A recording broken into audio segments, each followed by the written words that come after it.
Good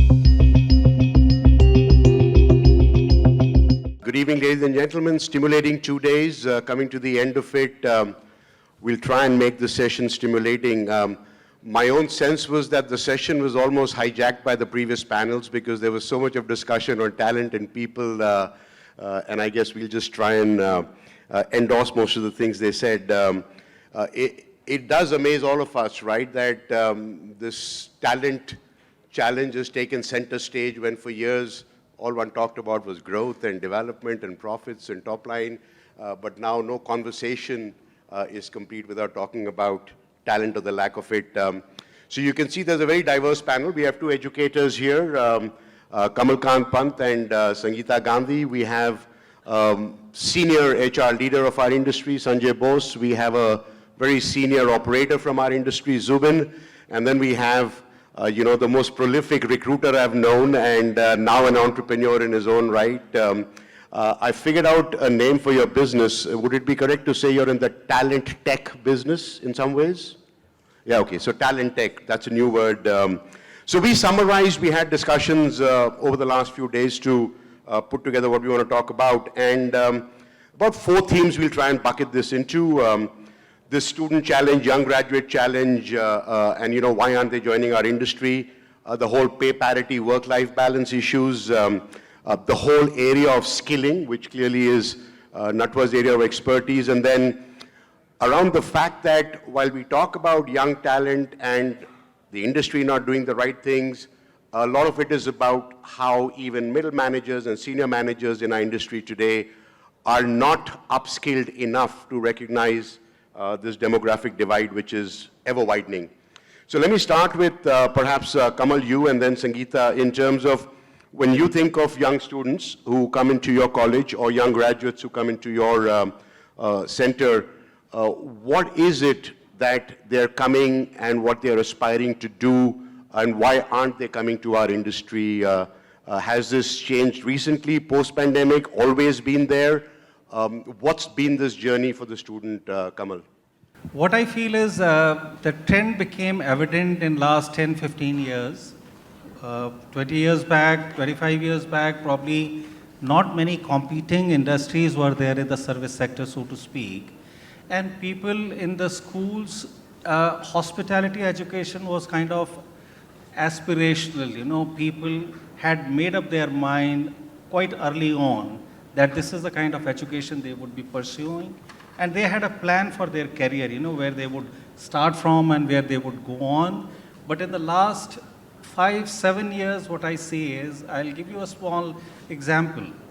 I've been in Pusa for past 5 years. I was in another institution, for another 6, 7 years before that.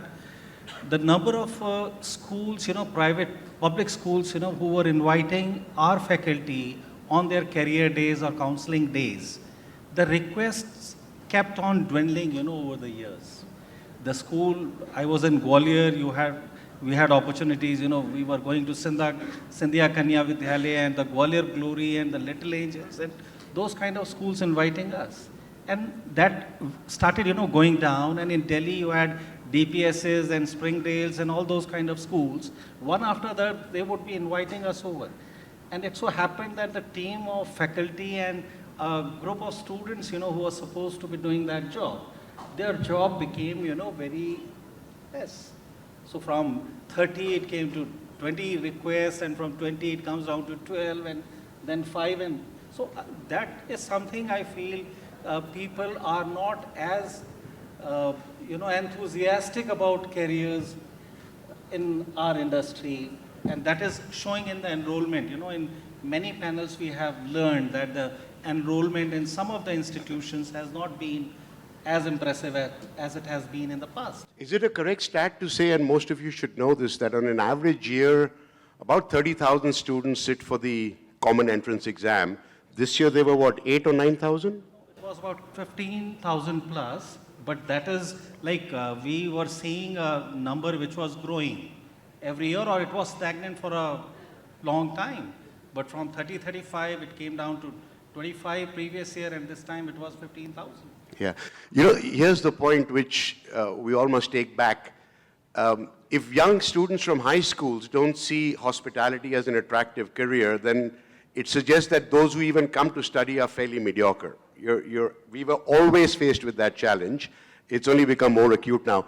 When we move this to the graduate space, Sangeetha, and people coming into OCLD, similar challenges, what's different there? So it's similar challenges, definitely, and over the years, and particularly I would say the pandemic has only aggravated it, and we've all been talking about it in various forums and even otherwise. One of the things that we have noticed is that a lot of the youngsters are getting influenced by a whole lot of success stories that they get to hear from young entrepreneurs. Everybody hears of the success story and they're enamored and they want to establish something on their own, not realizing the toil, the sweat, the hard work that goes behind it, the years that it takes in planning. What also happens is that when everyone comes with that aspiration and all your television channels and media channels, etc., is flaunting the so-called lifestyle aspect of the industry, everyone is surely attracted, but when they suddenly realize that they've got to roll up their sleeves and work, that is where reality comes into play and they figure out that this is not what we want to do. And you made a comment earlier about we ourselves have become cynical. Very, very. So could you just elaborate on that? I'm sorry if I've upset anyone by saying this, but the reality is that as an industry, we go around talking of all the, what I consider, it's my personal opinion, as the negative. Long hours of work, for example. We all, in all our recruitment strategies, many organizations talk about long hours of work in the industry. I'd like to know which industry, which vertical, which job exists today which doesn't do long hours. Whether it's a school teacher, whether it is a doctor, whether it is an airline, whether it is a banker, whether it's an entrepreneur, whosoever. Everybody's putting in long hours of work. Why is it that we, as an industry, only talk about, oh, but this industry means you've got to be on your feet for long hours? You know, that's just to give you an example. And so we are ourselves probably creating that cynicism and negativity, that perception, which is not right. And I see an opportunity when we talk about talent, challenge, or an opportunity, I see an opportunity where collectively as an industry, we start projecting ourselves more positively and talk about the fun part, the real excitement that exists in this industry, which no other industry has, and all of us in this room know that kind of excitement. The high that you can get in this place is something you can't get in any tech, in any other kind of a vertical or an industry. Pay parity, work-life balance. Sanjay, you are at the vanguard of, HR leadership for our industry, and I think every panelist talked about it. The industry seems to suffer from an image perception issue, right? That the first thing you say is, it's a low-paid, overworked industry. Are there any genuine efforts being made to change this perception? I know individually as organizations, brands, all of you are doing stuff, but it doesn't seem to be having any real impact on these young kids. They still don't want to join hotels, and if they want to join hotels, they don't want to join operations. So what are you doing in ITC, number one? And number two, what do you think needs to be done by the industry as a whole? I'll come to ITC in a while. Let me actually share how I look at it. I think we are living in a time capsule. When I started my career 25 years back, more, you had this page 3 general manager who was, the person in town, and therefore business used to come through his network, through his operation skills, etc. We saw it moving gradually to the person who was a finance person, a business manager, who would read his P&L, concentrate on what's the flow through, etc. And then came the era of the development GMs, right? So you have seen the industry migrate from a page 3 innkeeper, talk of town general manager to someone who's extremely savvy about acquiring properties and using networks, etc. If I look at that and I look at what we have done for people, I think we are doing exactly the same what we were doing 25 years back. We haven't done anything else. Right? So our expectations are the same. We look at talent coming in who should work for 18 hours like we did, and we did actually 20 hours. So it's not wrong of us to expect them to work for 15, 16 hours, right? We slogged because the money which we were paid was very, very limited, but we did it because of passion. Now the thing is, all that is fine. In HR we have this term called mirror neurons, where we want to see images of ourselves in the people that we want to select, who we think are good talent. The problem is the world has changed, right? Our priorities have changed, the world has shrunk. There are a lot of options. Even in India, service industry in itself has so many options, like Mr. Pant was saying. We need to be cognizant of the fact. That's the first thing which I think as an industry we need to figure out. The second problem that I see is we are very, very, taken with this issue of numbers. We focus on numbers. So as long as I have the requisite number of people in my hotel, I'm good. That's a fallacy. It's about the quality of people, right? So now I'm coming to the cost conundrum. When you're focusing on numbers, what happens is you need to pay a certain amount of money and need to keep your payroll cost in a certain proportion. When you're increasing the numbers, you're actually paying per capita less money to the people. So there goes your attractiveness, right? If a person is talented, you would need to have more per capita money in his kitty.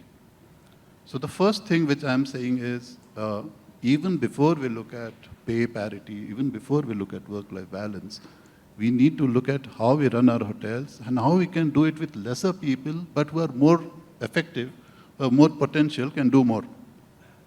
From our side, are we deploying the right processes and the right technology? I think the answer is there. Okay. Second is on mindsets. 25 years back, 12% payroll cost was a good thing to have. Today, everybody agrees that it's 25%. 25 years back, in the West, in developed countries, the payroll cost was 50 to 60%. Today, it is 60 to maybe 65%. I think while we are all concerned with the flow-through and our responsibility to our shareholders, we need to figure out how do we pay more and get more out of people. Have you figured it out in ITC? To a certain extent. If I take the last 2 years, I think ITC was the only company which believed in increasing salaries rather than reducing salaries or reducing numbers. So we have experimented, we paid the cost, right? It was not easy to manage our P&L when there was no business and we are thinking of giving bonuses and increasing salary hikes. But I think now when the business is coming back, we are seeing the returns of that philosophy, So we are not as challenged for talent. Yeah, and would it be correct to say that we've never really looked at benchmarking, whether it's pay scales or working hours, with other sectors which are adjacent to us and where our talent goes away? We still keep benchmarking ourselves. Does Oberoi pay more than Taj, than ITC, than Marriott, right? I think that's a mentality which, don't you think the industry should get away from, given that these other sectors are where the young people are going? Yeah, exactly. So the same time capsule thing.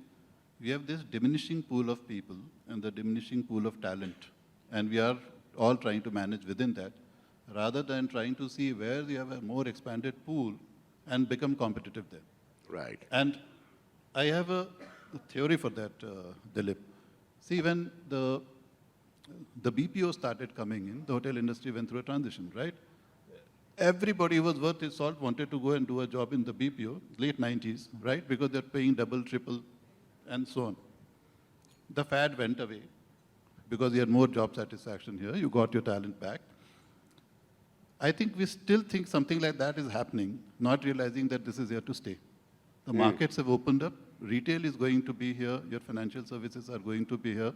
Service in India is booming, right? So we need to expand our net outside hotels to see how competitive we are. Our problem is we are only looking at hotels. Yeah. So Zubin, as the operator here, you have a great responsibility towards meeting expectations of young people, which clearly there seems to be a gap in the industry. You also talked about the students seeing a return on investment in coming to work for our industry. Where's this coming from? Is it something more recent? Or is it something we should have been doing a long time back? The subject that I wanted to talk about is something close to my heart, and it's not recent. It's always been something which has played on my mind. I graduated from hotel management in 1989. My parents paid 1,500 rupees a year for a 3-year diploma course that I did. 4,500 is what the investment was in my hospitality education. I was fortunate enough to get a job as a management trainee, top dollar salary of 1,800 rupees. Investment returned in 2.5 months. So I was just reconfirming again with Sri Pant what was the fees, and I had a ballpark of about 1.5 lakhs per year in IHM. Can go up to 2 lakhs. So we are talking about 5 to 6 lakhs spent for a hotel management degree now, with an entry-level salary, if you're lucky, a good salary of 15,000, or you could be a management trainee and get a higher salary as well.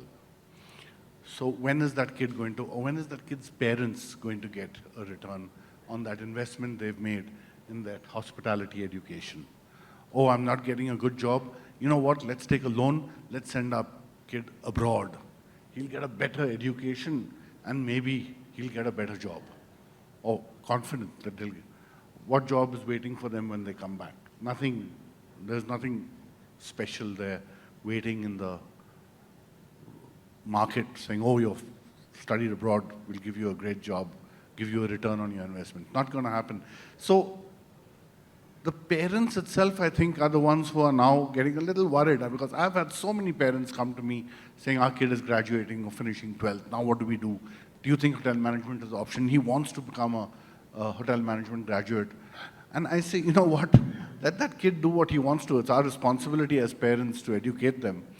But then as an employer, I think it's our responsibility to give back to that kid monetarily. I'm not going to be able to give you a return back on that investment in 2.5 months. But at least let's give back to those kids what we got. We slogged. We worked 18 hours a day. I don't believe that that's an option anymore. But at the same time, we had a lot of fun. We had fun. We used to shut down our restaurants at 12:30, and that's when we used to meet in somebody's house or the other, or go to that Rajesh Khanna dhaba behind ITC Maurya when we were management trainees. You know what? Kids don't do that anymore. How do we create an environment which will help them do that? That is what's important. At the same time, when we started skilling, and I'm talking about again and this happened even before I joined the industry, we started skilling, we started manning our hotels with people who needed jobs. They weren't hotel management graduates. They probably weren't even 10 standard pass. But we trained them from the beginning. They were trained and they were skilled. I started as a trainee at ITC Maurya next door. I worked in some other legacy hotels where people weren't even, graduates, or just about 12 standard pass, but they were the finest maitres that the industry produced. When a person comes out of a hotel management institute, his expectations are high. If you're hiring from there, you have to be sure that you're able to manage those expectations. I don't have the answers. Right. No, fair point. I think it's an issue which everybody confronts. So let's talk about the whole skilling arena. Most of you here would know Natwar Nagar, a freshly minted entrepreneur, and very passionately talks about skilling and what the challenges of the industry are. Go for it, Natwar. Yeah, thank you so much. Just to give a very quick recap, I started my firm called the People Network about 18 months ago. We are into executive search across sectors. And about 6 months ago, I started a company called the Job Plus. Job Plus is India's first service hospitality platform. We've got some amazing response from the sector. We've got about 600 hotels right now, about 620 jobs listed. And we are trying to create a new revolution in the hospitality skilling in the country. We believe that the future, just to give you some statistics, we are looking at about 10 million jobs to be created by 2000 in the next 9 years. The pass out from the hotel schools right now will not even cover possibly anything in this region. So at Job Plus, we've started 3 programs, and I'm very, very passionate about skilling, because I feel that the future of the hospitality service sector would lie in skills, not on knowledge. We are very fortunate that we've just started a program called the Plus Initiative, which has been started by Marriott in Rishikesh, where we are picking up the first pilot project is of 30 kids, where we've gone ahead and picked up the kids from the local community, which is 2-kilometer radius, and we have asked the industry to invest in the education of the kids. I must say that I've been in this beautiful industry for 25 years. We have never invested in our people, okay? So it's high time that the industry, if they have to survive, it's no longer a question whether you'll be able to do business. It's a case of survival, because there are no kids coming into this business. And skilling is the future. I'm not liberty to say few things because my team, both Divya and Anupama, have told me not to share. We are announcing two very, very big ventures with two of the largest and the most admired companies in India, which I believe would be a revolution in this industry for a long, long time to come. Well, we'll wait for that. I want to jump in here. Natwar, you mentioned about skilling the people in local communities. I worked in Agra in the 90s for 3 years. 80% of our F&B talent came from a place called Gobar Chowki, across the street from where ITC Mogul is. And we took them, we trained them. Yeah. And they're still there. They're retiring from there as, maitradis or executives or whatever they have become now. So, Sanjay, I want to come back to you. This may sound a little counterintuitive. We're talking about young people, talent, industry. But the reality is that people who make decisions, middle managers, department heads, general managers, there is no continuing education for them. We're expecting them to manage this widening demographic divide. Year after year it goes. You already mentioned that we look at them in our mold. They need to be educated too, and not much is happening in that space. No investment is really made by companies, brands, hotels in actually continuing to educate and upskill their middle and senior management as well. Is that something which is as critical a requirement in the industry today? Yeah, I think that's another blind spot that we have as an industry. If you look at statistics, our industry invests less than 1% of its revenue in upskilling people, especially in managers. Okay. Say that again, invest? Less than 1% of the revenue in upskilling people, especially at the managerial level. If you look at other industries, let's leave aside the born digital companies because they work only on investing in upskilling and developing people. Let's take even FMCG and so on. They would invest anything between 2 to 2.5% on growing the capability of their managers. Now, this is a realization which every industry has because the world is changing very fast. There's technology coming in every day, and you need to keep upgrading your managerial talent to keep pace with where the world is going. I think that's another ask. The good thing is I can see that at least most of the leading chains today have somehow come around to that fact and they have started investing. So you'll see that every hotel chain is investing in upping their mid-management talent to areas which are not there in hotels, or to build business acumen, or to even look at the digital space and build the overall awareness and talent there. I think that needs to be accelerated a little because that's another way of upskilling. You started by saying we get very mediocre talent into your industry today, but mediocrity can always be upskilled to a very high level. It's then up to us in terms of how much we want to invest in upskilling that. Yeah, absolutely. Well said. Clearly, we don't have enough time, so I'm going to ask one rapid-fire question to all of you, starting with you, Sangeetha. If there was one thing you could do and have the authority to and the ability to make that decision to change this whole talent landscape as we are experiencing it today, what would it be? I think actually, since it's a rapid fire, I'll limit it to only one point, but really there are many answers to that one simple question, and I'm sure my co-panelists will come up with the rest of it.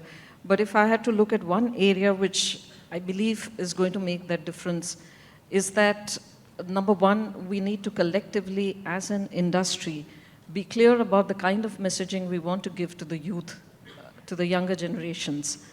And what I've already stated in terms of making it exciting and fun and not long hours of work and less pay. It's an image perception issue, which is what we cannot address as any one company, one brand, right? It has to be done collectively as an industry.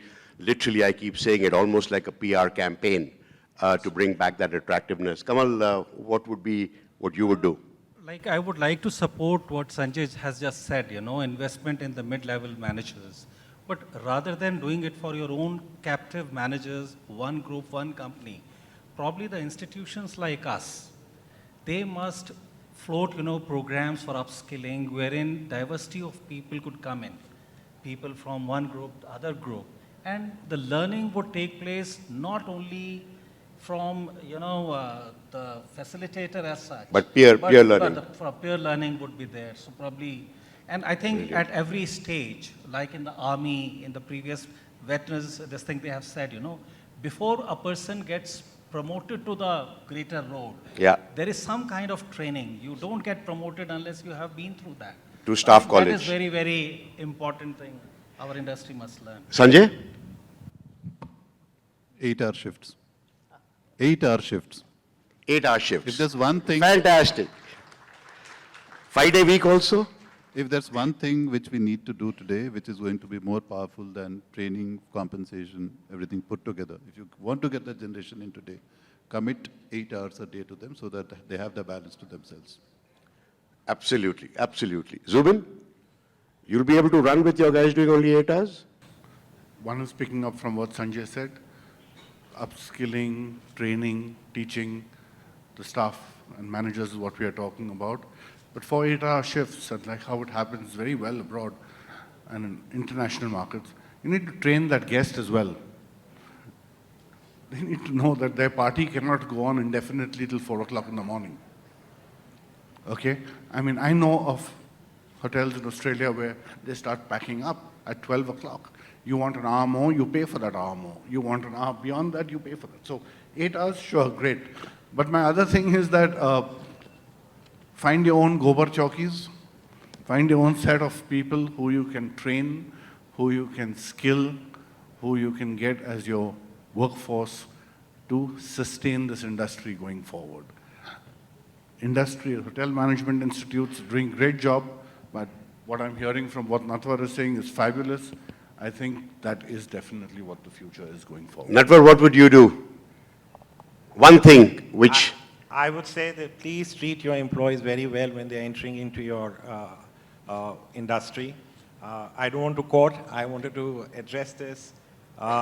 We just had a brand asking for 30 kids, and they were willing to pay 3,000 rupees for a 6 months internship. And I refused to send the kids there because month.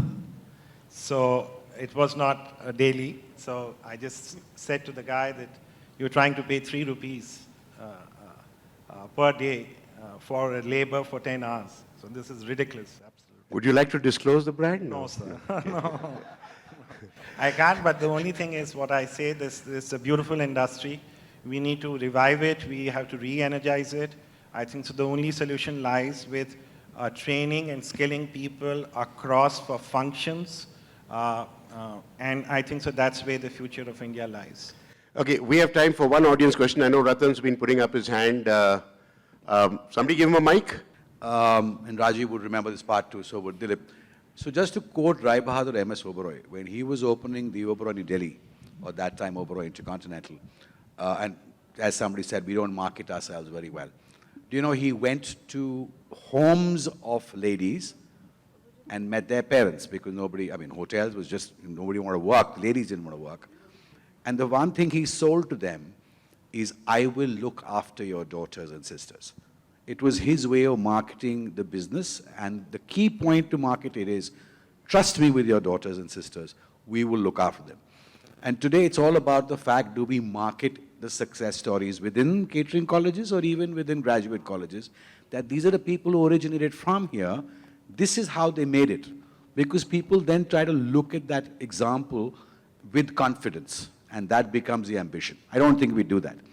The second part that I've seen is, and it's for all of us classical hoteliers and classical habits, and I'm glad you're saying what you are. In the multi-skilling, special skilling, different skilling, all of you are going into asset-light models. All of you say we want to go to tier 2, 3, 3 cities. But you aren't investing, like you said for Agra, enough within that to pick up kids. How many catering colleges are there in tier 2, tier 3 cities? How many organizations educate people in tier 2, 3 cities? And therefore, you don't market yourself because their people want jobs. And they don't have preconceived notions about hospitality except safety of their kids. But we don't do that enough. The third part of the skilling is I would request all brands from a number 2 level onwards to do special skilling because your owners want the best jack of all trades. But you send somebody from revenue into general manager, the owner's expectation, he knows how to read a drawing, he can help him do a bit of a renovation, he should know about social the social media piece to market it in the local piece, or food and beverage. The guy doesn't know. But as a brand, he's trusted you to give him the best person, but you haven't skilled that person. And more, as you grow, more and more your people are lesser experienced, and therefore the requirement gets very, very complicated. And I just think if these things could be taken, the answers would come to you. Thanks, Radhan. Our time's up. I think the last point I'd like to make, and Natwar actually sounded this as a warning the other day, where he says there's a genuine belief that the talent pipeline for our industry will dry up completely in the next couple of years if some very systemic changes are not made in terms of work-life balance and pay parity, despite all the great things and good things that are happening now with individual brands. So that's a caution which all of us hoteliers need to carry out of here as well. Thank you very much, ladies and gentlemen. Thank you, panel.